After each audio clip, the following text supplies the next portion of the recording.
I want to talk about estate taxes and the coming cliff. So right now we are at a historical period with the highest estate tax exemption in history, except for 1 year there was no estate tax. It's the year George Steinbrenner died. I don't know if you've ever seen that. So George Steinbrenner picked a good year to pass away. His family faced zero estate tax exposures, even though they inherited the Yankees. There was 1 year where Congress just didn't get its act together. I think it was 2009. I can't remember exactly which year. There was no estate tax. But other than that year where there was no estate tax, this is the highest exemption we've ever had. What is the current exemption? How much can you pass tax-free? It's $12.92 million per person. So you can pass $12.92 million per person between a couple. It's almost $26 million under current law that you can pass to your kids without any estate or gift taxes. That's a lot of money. And you might be thinking, well, Mark, I don't know how to worry about that unless I sell a company. And we do have some clients, in the wealthier parts of California, there are a significant number of families who face this issue even today. And you have to plan ahead. There's so much you need to do right now. We can help you. Okay, in 2026, unless Congress takes action before then, we have a cliff coming. What do I mean by that? The exemption is set to drop by 50%. So it's likely to drop to around $6.5–7 million per person. That's still a big number, right? You have to have, if you're a couple, that's 14 million that'll be protected. But if you're single, that's about $6.5–7 million that'll be protected. Again, your estate includes everything you have now plus future growth. So if you own a house in a nice area, the house alone could get you to estate tax exposure. And if you're earning money and your estate is growing, you need to make sure that you're aware of this, because a lot of people are going to be caught sleeping. And I guarantee you, right before this deadline comes, offices like ours and any estate planning or tax planning expert, we're going to be overrun with people frantically saying, oh God, I didn't realize this was happening. Help me. And we will not be able to help you. If you're a new client, you haven't contacted us with enough time to spare. So be aware of this. You are ahead of the game. You're watching this video. Let your friends who own valuable houses or any assets, let them know this cliff is coming. It would take a huge act from Congress. Congress would have to pass a totally new tax law to replace this. And again, if there's any gridlock in Congress, the Senate, or the presidency, it will not change. So there's a chance, I guess, if Congress got its act together and the Senate and the Congress and the president all cooperated, maybe it'll change before then, but we can't rely on that. What are some rules or levels at which you should be worried about this? Well, if you're single and you have a net worth of around $5 million, that's a big number. I get that. But remember, it includes equity in your home, retirement accounts, life insurance, death benefits, savings, investments, plus future growth. That's all part of your taxable estate. Most people, when they tell us their taxable estate, their estimate, when we actually add things up, their first estimate is usually about 20% lower than what it actually is. Most people undercount that, unless they're keeping close. We have some engineer clients who are really on top of it. They have spreadsheets that are down to the penny, but most of our clients underestimate it. So your estate might be large. You might inherit money in the future, and if your parents don't create a family protection trust for you, anything you inherit in the future is also part of your estate. So it's probably larger than you think. If your estate is around 5 million, your net worth is around 5 million, you're single, you need to be worried about estate taxes. If you're a couple, and you're around 10 million, double that number, you definitely need to be worried as well. If you're below those numbers, maybe you don't have to worry about estate tax exposure so much. But if you're younger, hey, we have to look way into the future. But especially as you get older, you need to be aware of these numbers. Well, there are some simple steps everybody can take. You can give away $17,000 per year to as many people as you want, and you don't even have to report it to the IRS. Over time, that can really add up. We have some clients who are grandparents, and sometimes they create trusts for this, but sometimes they just give out gifts to the kids and the grandkids. And if you have a larger estate, $17,000 might not be that much to you, but it might change the lives of the people who receive it. Your nieces, your nephews, your grandkids, your kids. So that's one way you can transfer money without any tax exposure. You can help pay educational or medical expenses for people. That's another quick way to help family out without incurring gift or estate tax, as long as you write the check directly to the school, directly to the hospital. There's some other nuanced rules about that. Talk to your accountant about that to make sure it's done right. But let's talk about the bigger steps that you can take. What can you do to really protect assets from estate tax? Well, we have another talk about that on our Gilfix Law webinar channel. It's called Estate Planning for High Net Worth Families. We give some good examples about that. We have a short video on SLATs, spousal lifetime access trusts. There are a lot of tools available. Michael Gilfix wrote a book, my father, wrote a book called Beat Estate Tax Forever. It's available to our clients for free. It's also available on Amazon. It's actually not that long. It's meant to be easy to read, and it goes through some different strategies and tools we can use.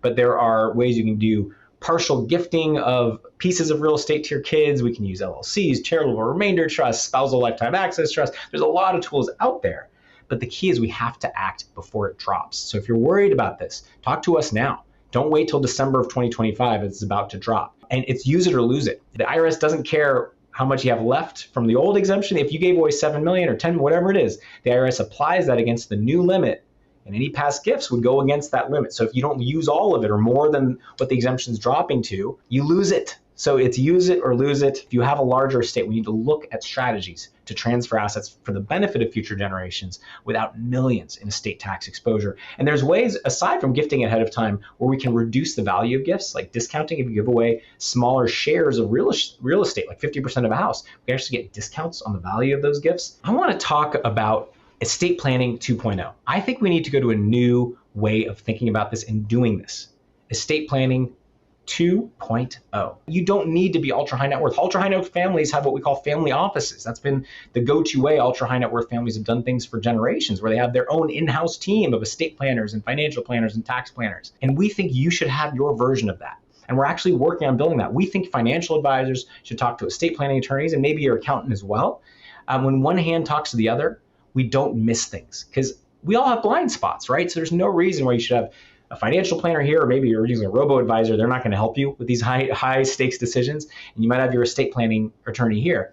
If you have a great financial planner and we work with you, we'd love to connect with your financial advisor. Just make sure we're on the same page, that we understand what's going on, making sure accounts are titled properly. If you don't have a financial planner, if you're unsatisfied with where you are, we are building a program. We are building the Gilfix and the Pole Family Office program, where we're working with some select financial advisors who are going to work very closely with us for clients who sign up for this program. There's no extra cost to clients, and we're really piloting this for a select number of families. But if you're interested in that, talk to us about it. We're building this right now. But regardless of whether you work with us or not, we do think that estate planning should not be siloed and separate from financial planning, separate from your real estate decision. You should build that team of advisors. They should be integrated as best as possible. Maybe it's a formally integrated team, or semi-formally, as we're kind of building, or informal, but you just have joint meetings. But there is no reason why family offices should be only for the richest 1/10 of 1%. If you have any assets you're investing, if you're worried about these issues or protecting assets, why not have the team come together? So let us know if you're interested in our program. We'd love to get in touch with your financial advisor if you work with us to talk about your issues, because it can be as simple as making sure assets are properly titled, that beneficiary designations are up to date. Little mistakes can cause big problems there in coordinating planning. But again, you don't know what you don't know. And so when your team is communicating, we can make sure you don't miss key planning deadlines, like the estate tax exemption dropping, or you don't ignore Prop 19, which might have a bigger impact on your family's future than any investment decision you ever made. 1 or 2 bad decisions or missed opportunities when it comes to estate planning can cost you decades of good decisions from an investment standpoint. And I want to go over a 2023 or 2024 planning checklist, depending on when you're watching this. Do you have a basic estate plan? Do you have an up-to-date living trust? Do you have a power of attorney, an advance directive? If you don't, you need to talk to an attorney right away. We want to make sure it's done properly up front. And if you have a plan, when was the last time you addressed it? When was the last time you looked at it? Do you have the right trust structure? Do you have an AB? Remember, to AB or not to AB? Do you have the right AB trust structure and the non-AB? Depending on your situation, if you're a married couple, that could have huge implications on your family's taxes. Do you have the right successor trustees named? Do you have family protection trusts for your kids? Again, if you have 3 kids, there should be 3 family protection trusts, unless there's special needs planning issues. So every child, we recommend you don't leave your children a penny. Do you have dynasty trust? You should leave it to family protection trust, aka dynasty trust, instead, to protect from divorce, provide protection against divorce, provide protection against lawsuits, provide protection against future estate taxes. If you have a child with a disability, a grandchild, a niece, a nephew, you need to be aware of special needs trusts and coordinating planning. So assets go to a special needs trust for that child and not to that child directly. If you have a larger estate, if you're single, over $5 million net worth, a couple over $10 million net worth, are you aware of the coming estate tax cliff? Have you taken steps ahead of time to plan for that? Hey, a good problem to have, but a problem nonetheless. Use your annual exemption if you're high net worth. Make those $17,000 gifts to people that you love. No tax problems with that. Do you own California real estate, a home that you've had for a long time? Any rentals or a vacation cabin? Do you want to save that for future generations without massive property tax increases? If your home is worth under 1.2, under 1.3, $1.4 million, and your kids live in it, Prop 19, likely not an issue. Or if your kids are going to sell all your properties after you're gone, hey, maybe not a big issue. But if you want to give your kids the option of holding on to properties, you need to understand Prop 19. You need to plan ahead. And have you integrated your plan? Have you reviewed your insurance plan, your financial plan, and making sure that's all linked with your estate plan? Is your estate planning attorney talking to your financial advisor if you have those? And I think that's one of the big challenges as more and more people use automated systems, whether it's AI or robo-advisors. A lot of people use robo-advisors, the low-cost way of investing, and you save a little bit in management fees, or that some people are using online documents to create their estate plans.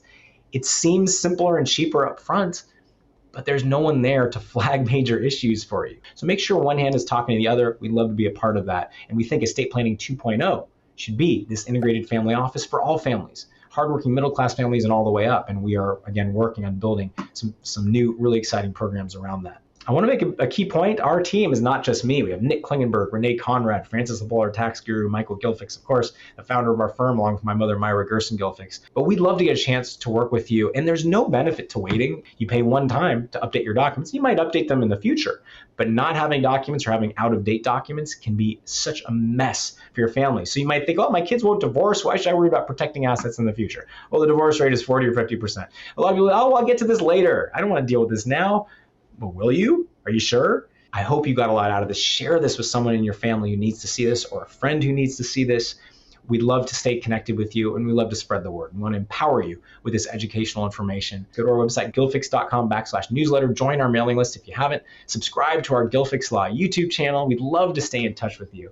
And if you'd like to set a meeting with us, you can, of course, easily do that by contacting us. You can fill in a Google Sheet if you want to give us information about your properties. You can contact us at gilfix.com. So as my mom likes to say, I hope everybody's staying safe, sane, and healthy, and I hope you got a lot out of this. Take care.